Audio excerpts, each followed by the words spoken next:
Good afternoon, everybody. What's good, everybody? Listen, I love technology. When things go up and things go down, you're like wondering, Chuck, why are you laughing for? What's going on?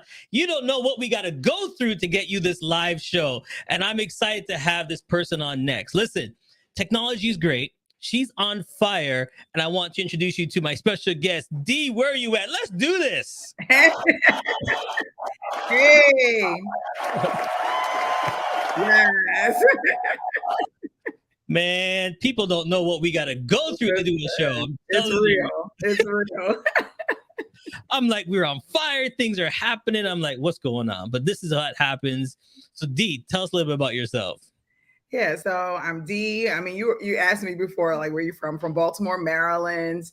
And I'm here to, shift the culture and to do some things that the world hasn't seen before. Now, in the background, I asked you, what was a little girl in you? And then you said something that threw me because you said, like, you didn't think about, what you wanted to be because you didn't think you're going to pass 18. Yeah. Touch on that. Yeah, I grew up in Baltimore, so like the area that we were in, it was pretty rough, and just my childhood was just very intense. So by the time I got 15, 16, by the time I was 15, I lived on my own in Baltimore. I had my own apartment and in like one of the worst areas. And, you asked me, what did I see for myself? I actually didn't think I would hit 18. I didn't think I would hit 21. So, I think it wasn't until I realized, like, okay, you're here, that I started to really put plan into action and decide, like, what am I going to do while I'm here? How am I going to impact the world? Wow. Okay. Because that, to me, that's pretty, scary in one part, and thinking of how you get to the next level at the second part. So what at 18, or what happened that made you think, I can do this? Well, I would say when I was maybe 16, I had definitely a life-changing event that happened to me. And I decided at that point that I was going to do things differently. I don't know if I had a plan or if I believed that I was going to live past 18, but I knew that at this point, like, I was a mom of two, I was living on my own. I had no parents at that time. And so it was like, okay, what am I going to do? Am I going to, live like this and my kid's going to be like that? Or am I going to be something totally different and be someone totally different? And I chose that part. I chose to put my foot out there, to take risks, and to try to make something of myself versus to just live in the story that had already been provided for me, So then what was the big break? What came up and said, okay, I'm on the right track? What came up? Did you win some Lotterio? Did you find, like, what happened?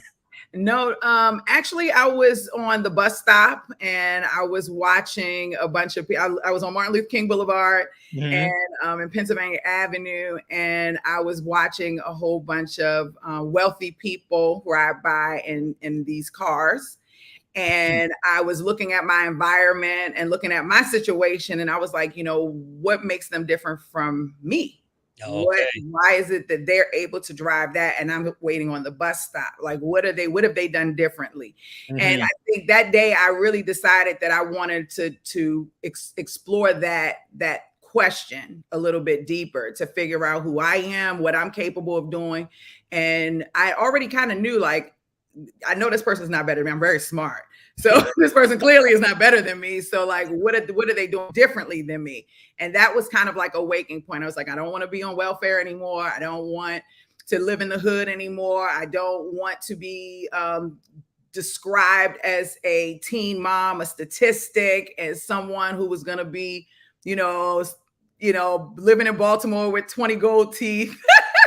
You know what I'm saying? And just like living in the hood, I was like, that's not about to be my life. It's just not about to be my life. So I just chose different. It was like, it was a decision, it was like, what you going to do? Right. And, I answered.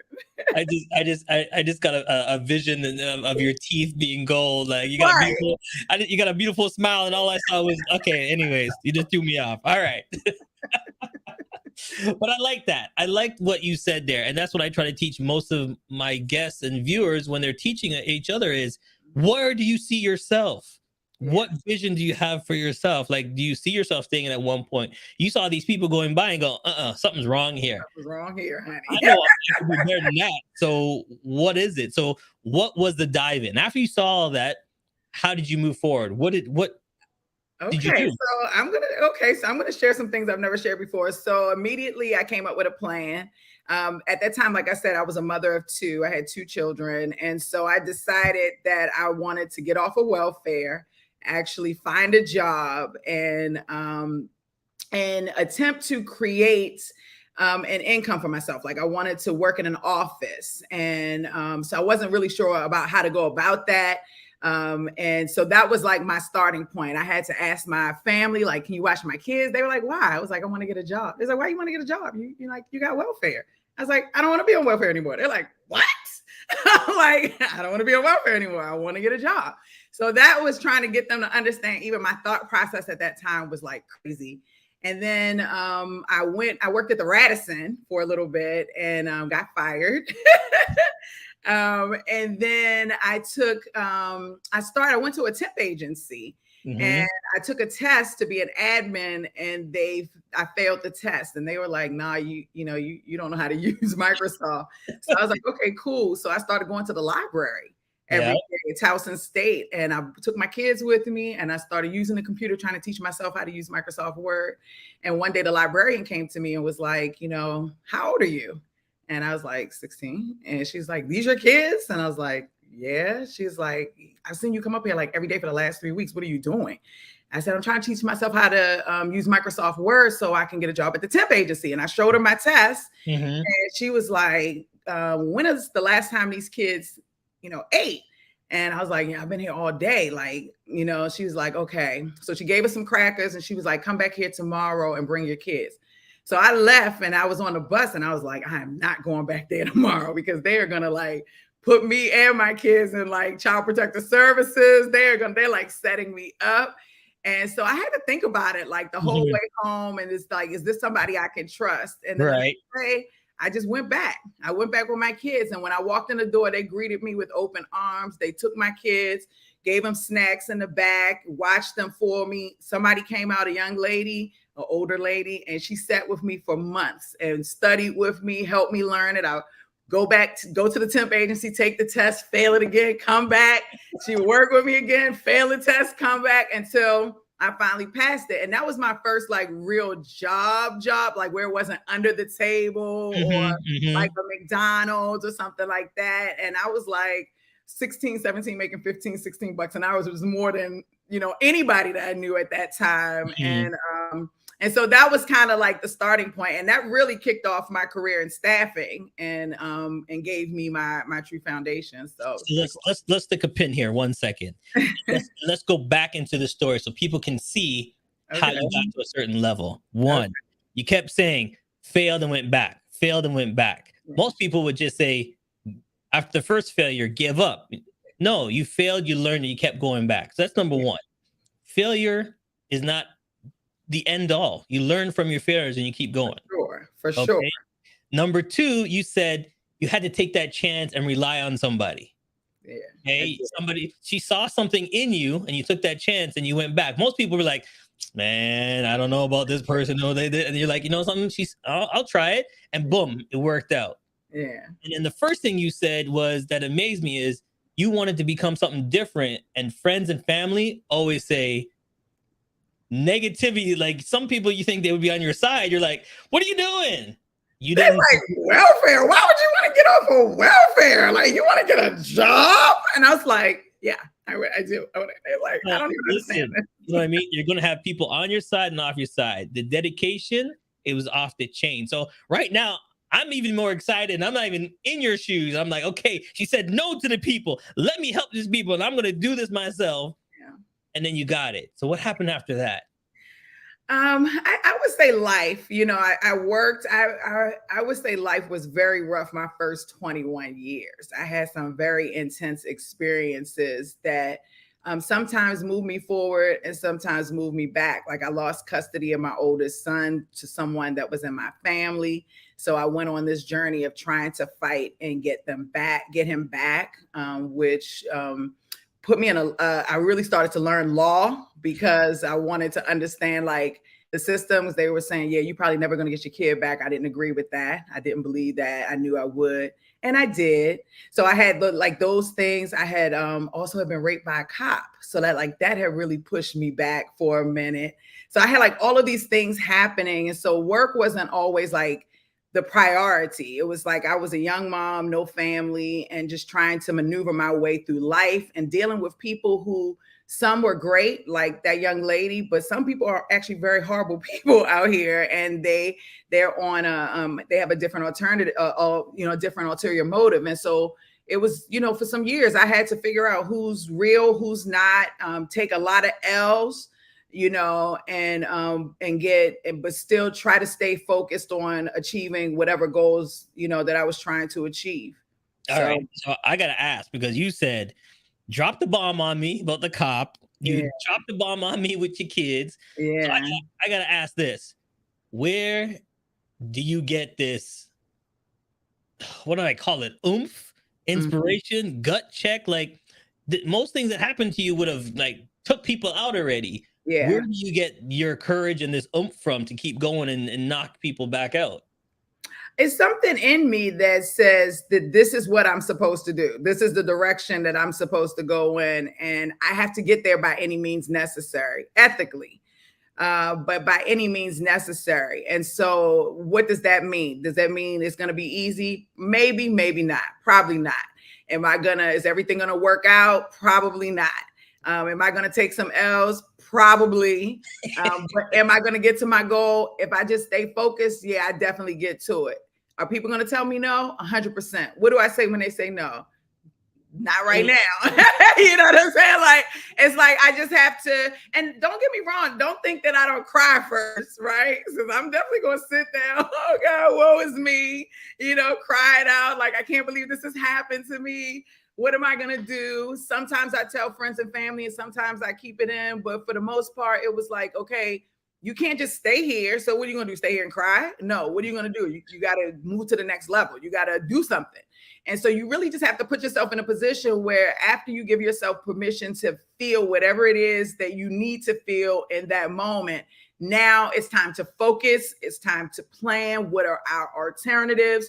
Who are our allies? What type of resources do we have?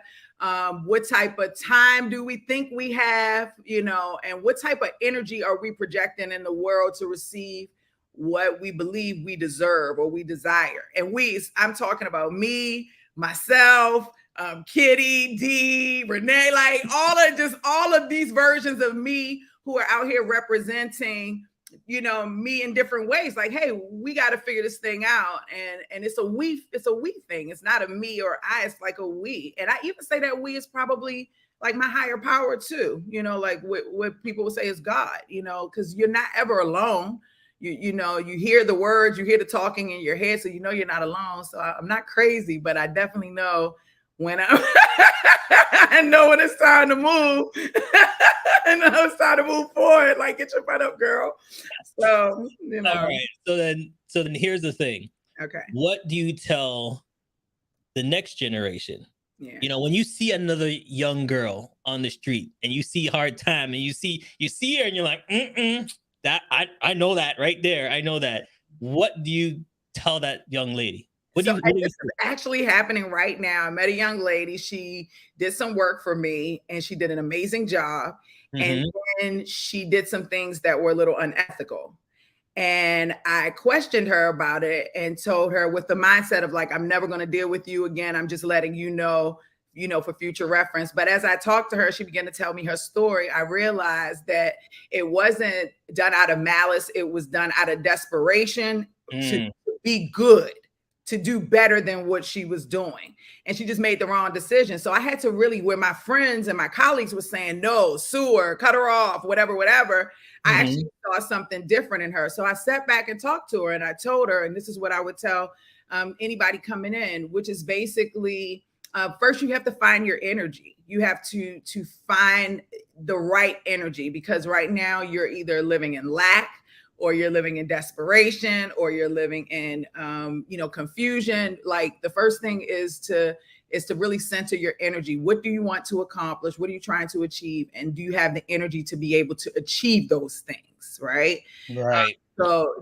And people say, well, D, that sounds like mumbo jumbo, but it's not, because we create based on the energy that we're projecting out there, and you're trying to accomplish something. So the first thing I talk to them about is energy. The second thing that I say is, go and find out how to learn more. Go look for resources to get better at whatever it is you're trying to accomplish, whether it's through someone, and I call them allies, or whether it's through a book, a YouTube video, a coach, or whatever.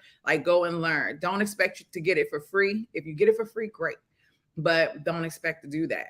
Expect to work for it. If you don't have the money for it, offer to barter some other skill that you have, so that people don't feel like you're trying to take from them, because it's a give and take. It's a give and take always. When you're just going and asking for something, it doesn't feel good when somebody wants to give it to you. You know what I'm saying? And I'm letting everybody know right now, my business started on barter stuff. Okay. I still barter. Listen, I still barter. If I see you got something that I love and you might be out of my little price range, I'm like, look, I build brands. I can help you do this. You want to barter? I will definitely put it out there. I'm never too ashamed. All right. On that note, let's have some fun. Yeah. It's time for rapid fire. What you're going to do, you're going to give me a letter A, B, C, or D. I'm going to ask you questions. You just have to spit whatever comes to your mind. You can answer them real quick, give a little explanation, but we got to go because you only got 2 minutes on the clock and you got to answer all these questions in the 2 minutes. So give me A, B, C, or D. A. A. All right, ready? Yeah. 2 minutes is on the clock. You'll see it in the top corner. Okay. There it is. Counting down. A. What is your favorite drink? Oh, God. Probably an apple martini. Okay. Well, when are you most productive? In the morning. What inspires you and why? What inspires me and why? Anime. Actually, anime inspires me because they have that hero story, and you never get tired of that hero story. All right. Minute, 20 seconds left. Summer or winter? Summer. What is something that's happened to you in your life right now that makes you excited? The launch of ReSkillify and the Cannabis job board. Okay. What is your favorite number and why? 7s, because I was born in 77, and all things 7 are great. There you go. Favorite cake? Lemon. What do you do to start your day? Work out. What is your worst subject in school? Everyone. I don't know. Everything. I was unruly. All right. Then what was your best subject in school? Probably writing. What scares you? Snakes. Cats or dogs? Dogs. What would you change about yourself? Not a goddamn thing. What was the best compliment you've ever gotten? Tony Robbins just told me how beautiful I was, and his face turned red, but don't tell him I told everybody. Boy, that's a whole nother episode. All right. What do you do first thing when you wake up in the morning? I don't know. Pick up my laptop. There you go. 1 second left on the clock. All right, we're going to take a quick break so she can breathe, and we'll be right back. Don't go nowhere. We'll be right back. CMJ Entertainment is a one-stop shop. CMJ Entertainment helps people do any type of events, and it's a marketing tool as well.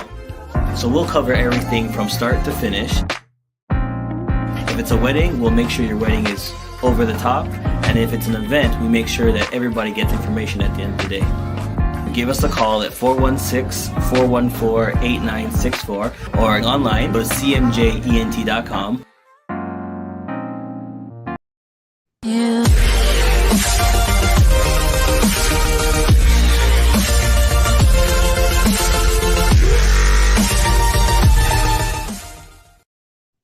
We're back back live with my special guest, D. All right. And if you just missed it, it was rapid fire and she killed it. So if you want to go back, rewind the tape and you can watch it right there. One of the questions is, what would you change? And she said, not a thing. She just fine is why she wants to be. So the question I have is, where does this confidence come from? Just my ability to go through things and to come out on top. You know, I realize things are always working out for me, even when they're not. And so you have to be confident if you're going to believe that, you know, if you're going to believe things are always working out. So yeah, I believe it's coming. This is happening, whatever it is. So we said, we talked about, you know, what you're excited about. And then you said, you know, the new launch of the Cannabis. So let's talk about it. Here we go. Tell us a little bit about it. Congratulations. Yeah, thank you. So the Cannabis Job Board is a hiring platform. It's a job board and hiring platform, and it's specific to the cannabis industry. We connect professionals who are looking to start a career or to advance their career in the cannabis industry, and employers who are looking to find amazing talent and to hire them. They can do it right through the platform. We're brand new, to be honest with you. So we really are, I say we launched about 2 weeks ago, but we're like building on the back end, working with employers one-on-one, introducing them to the platform, introducing candidates. So we're really excited when an employer comes on and registers. We're like, you know, and the candidate registers, because that means they see the value in what we're building and what we're providing to the cannabis industry and to the, you know, the world of recruitment and staffing and hiring and all of that as well. Interesting enough, people don't know this, but one of the things that, and I don't have the stats with me now, but it was discovered that the Great Resignation wasn't about people actually resigning from their jobs. It was more about them resigning from corporate America and going into other industries. And one of those industries that people are really navigating towards is the cannabis industry. It's brand new. It's, you know, Congress is going to vote on it, you know, the Senate, the House, and it's going to pass legally, and it's going to take off, you know, even more, you know, from that point. So I'm really excited to be able to put my pinky toe and my big toe in this project and to really impact the world in a positive way through hiring. Now, someone tells me it's a really relaxed type of environment. Yeah. It depends because you have to think about it. Cannabis companies come in a lot of different forms. Most people think cannabis companies are just a dispensary, but people have to package the cannabis. They have to grow the cannabis. There are people who have to support the cannabis on an ancillary basis. So you have point of sale systems, banking, which is the law is about to pass, law firms, accounting firms, all of those large organizations that are providing some type of support to cannabis, whether it's directly or indirectly, are opportunities that we can all get into. So we've had employers reach out to us saying, hey, we need help with digital marketers who support the cannabis industry, or accountants who support the cannabis industry, or, you know, so it's not just the dispensary, bud tender, grower, trimmer kind of thing. Like, we need everyone who has a skill set, but they want to take their skill set and support the growth of the cannabis industry, whether it's medicinal or recreational. Both bring value to what we have going on in society today. So then let me go back now, because I remember in our conversation, you didn't know if you're going to make it past 18. Yeah. You're studying at the library, failing test after test, doing this. So how do you get new websites? This is like, what, 3 different websites you have, and your business is booming. Where did this come from? Yeah. So we're going to skip, because I know I look young and beautiful.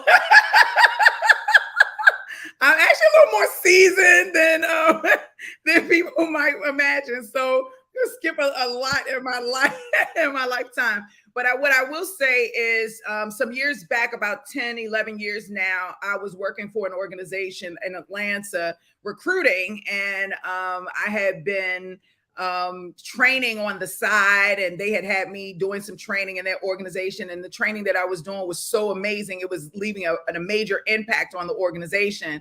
And I told them this was something I wanted to do for like part-time, half-time, but I wanted an actual title. They told me no. And so I quit, right? And that's a whole nother story, but I quit.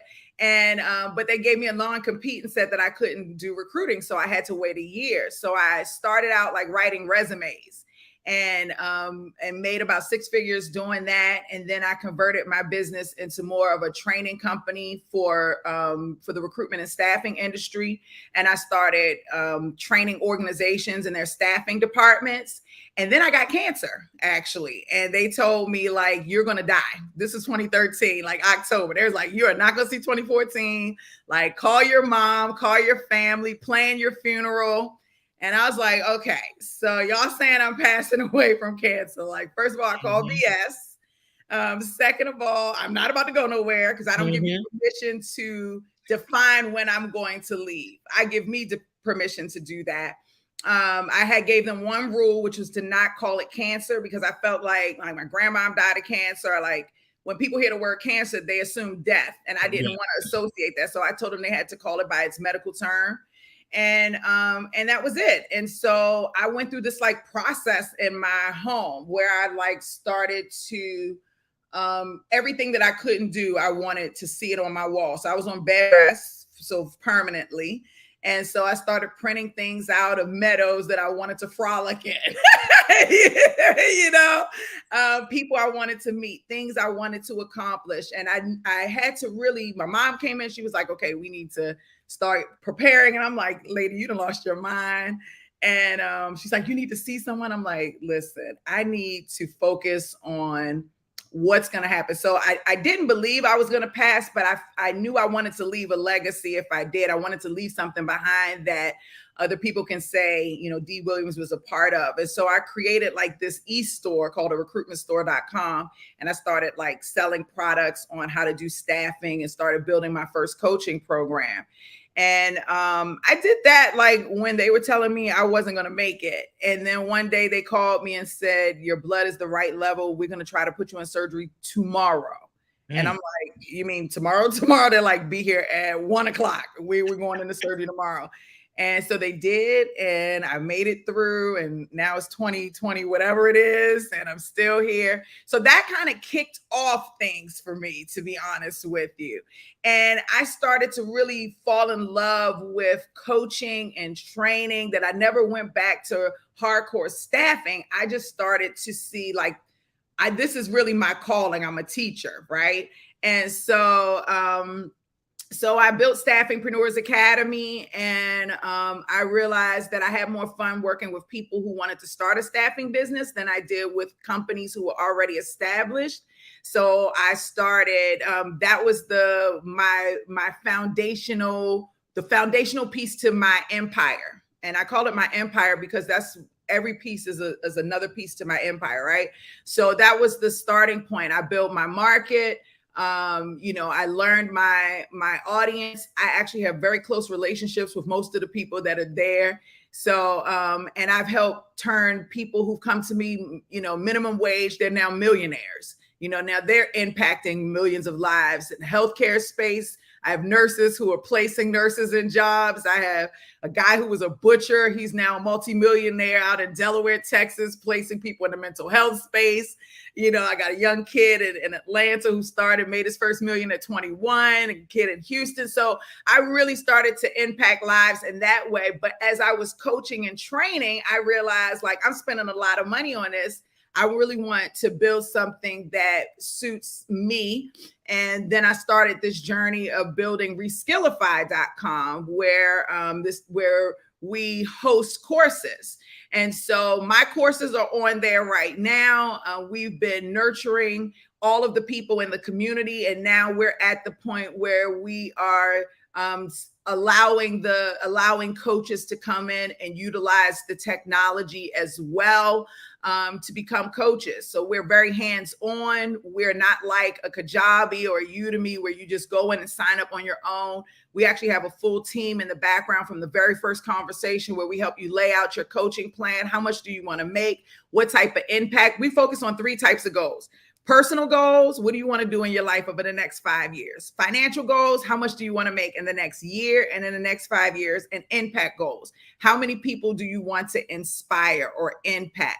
what's your mission? What do you want to accomplish? And and it's just amazing to see how many people are coming in with, hey, I'm married. I want to be a marriage coach and help people to get through their marriages. And I have a young lady we're working with who helps people grieve over their pets. I have a seasoned Goya young lady who has been a teacher for 20, 30 years, and she's, teaching early childhood development, early literacy and reading with children. So everyone's coming to the table with some value that they're bringing to impact the world. And, that's how all of this just really came about. So here's the question. What do you consider your value? My ability to see someone's talent and to be able to monetize that talent and to create impact for the world. I mean, that's really my core. I'm a creator at the end of the day. I would say my value is also the ability to connect people and their ideas, for sure. All right, let's have some fun one more time. Let's go. We want you guys to know, if you have any questions, please type it into the chat. We'd love to answer any of your questions. But now it's time for... Pick 3.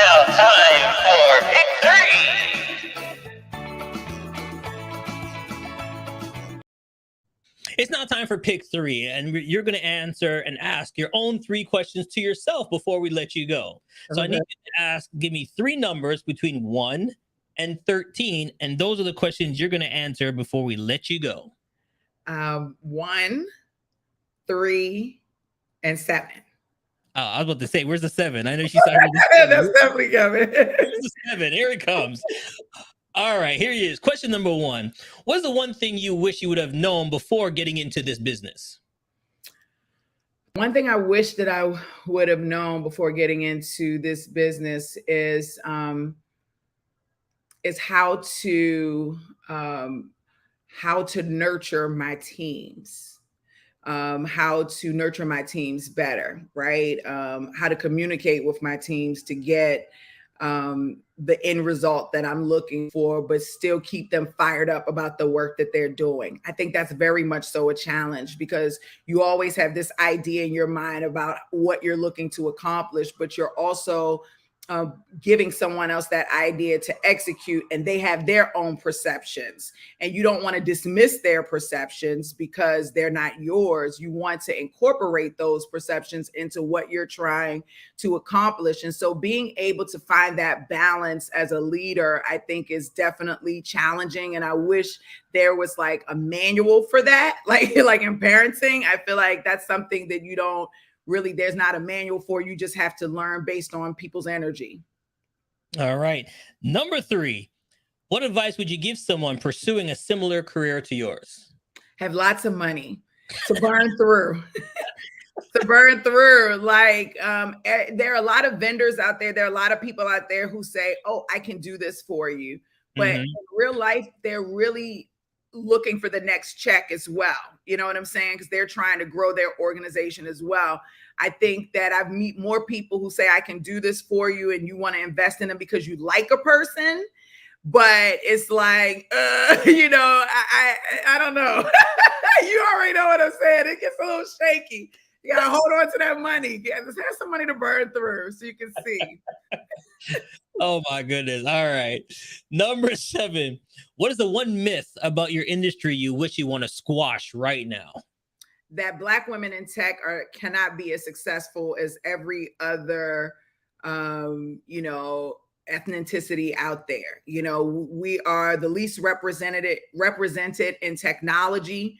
We are not taken seriously most of the time. And instead of people who are already in the industry, who are well-versed in other areas, instead of them coming in and supporting us, they just dismiss us. And I think it's really important that there's more visibility and there's more representation of Black women in technology, period. All right. This question is coming from one of our viewers. Yeah. Question for D. At the end of the day, what do you want your legacy to be? I want my legacy to be, fearlessness. Like I wanted to be a message that, that you have to be resilient. You have to achieve and accomplish your goals no matter what is thrown at you. And I plan to do that through technology and because I'm a business girl, right? So I'll do that definitely through technology, but it's also through the lives that I impact every day. Sometimes I have to be honest, I feel like giving up. You know what I'm saying? Like people, you're complaining and different things like that. People don't always know all the things, like you said, Charles, that you go through on the back end to make something come to life. And then right when I think about it, somebody picks the phone up and they say, I just want to tell you, you don't know me, but I saw your YouTube video 3 years ago. You said one thing, it changed my life, and now I'm here. Or D, you don't know me, but you impacted me, and now I'm here. Like that is my legacy. The legacy is that, every person I came in contact with, I was able to leave a positive impression on them and help them move to that next place in their life. That was a great question. I talk about this all the time with my kids, like all the time, like legacy, legacy, legacy. All right, so here you go. Ready? Yeah. Here we go. There it is. Some magic right there. I just threw you back into time. Thank you. Okay. Now you're walking up to a bus stop, and what do you see? The 18-year-old you standing at the bus stop. Okay. What are you going to say to the 18-year-old you? Don't listen to anything anybody has to say about what you can accomplish, and don't worry about what other people think about you and how you look and who you are as an individual. Stay fired up, stay happy, and stay authentic, stay true to yourself. That's what I would tell her. There you go. There you go. Listen, if you want more information, there it is. I'm going to put all the links. Yeah. Check out the websites. Yes. ReSkillify.com. Come to Staffingpreneurs Academy. You want to start your own staffing business. Yeah. And the brand new one. You want to work in the cannabis industry, or if you're an employer in the cannabis industry, you want to hire, come to the cannabisjobboard.com. We will be an international company in the next couple of years. So get in, be a pioneer, get in right now. Get with it. Get with it. Hey, like I always say, before I let you go, make sure you get to a librarian. There's someone there to help you. Okay. So big shout outs are going to all the librarian out there. Big shouts out to the librarian. Come on, give them a big round of applause. There you go. Listen, D, this was fun. Thank you so much for joining us. Like I tell everybody, you didn't have to watch, but I'm so glad you did. Do me a favor. Pick up the phone and talk to somebody and let them know that you care and they can achieve anything they wanted to achieve. Thanks for watching, everybody. We'll see you next time. Goodbye. Has come to an end, but the fun doesn't have to stop here. If you have any questions, suggestions, or feedback, head over right now to Twitter and Facebook and like, share, and get involved. Join us next time. Please be advised that this podcast is meant for educational and informational purposes only and is in no way a replacement for legal or medical advice. The opinions contained within are solely those of the interviewers and interviewees and should be received as so. Those seeking help or advice are encouraged to obtain professional